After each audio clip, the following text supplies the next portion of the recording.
يمه تهني وافرحي يا ضياء الأعياد، عسى أيامك افرح وسعد مع لياليها. يا أسماء يلي لك معزة بقلبي وشان، أغلى علي من حياتي وما فيها. يا أم العظيمة انت ما يشبهك انسان، وفيك افتخر واعتز وامداح يهديها.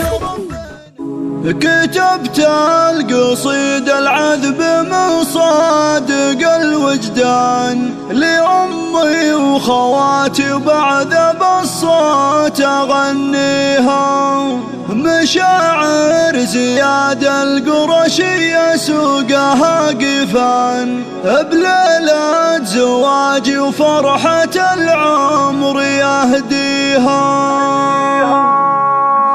كتبت القصيد العذب من صادق الوجدان، لأمي وخواتي وبعد بالصوت أغنيها. مشاعر زياد القرشية سوقها قفان، بليلة زواجي وفرحة العمر يهديها. يا يمه تهني وافرحي يا ضياء الأعياد، عسى أيامك افرح وسعد مع لياليها. يا أسماء يلي لك معزة بقلبي وشان، أغلى علي من حياتي وما فيها. يا نبع الحنان ومنبع الطيب والإحسان، لو أحسب فضايلك علي ما أقدر أحصيها. يا أم العظيمة انت ما يشبهك انسان، وفيك افتخر واعتز وامداح يهديها. تربينا في ظلك على العز مدى الأزمان، ومن عز إلى عز هالحياة دوم نقضيها. فضلك علينا من قبل نولد وللآن، يا شمس الحياة ونورها وأغلى ما فيها. يا أم أحمد اللي طيبك يشابه الهتان، كريمة بعطاياك بمحد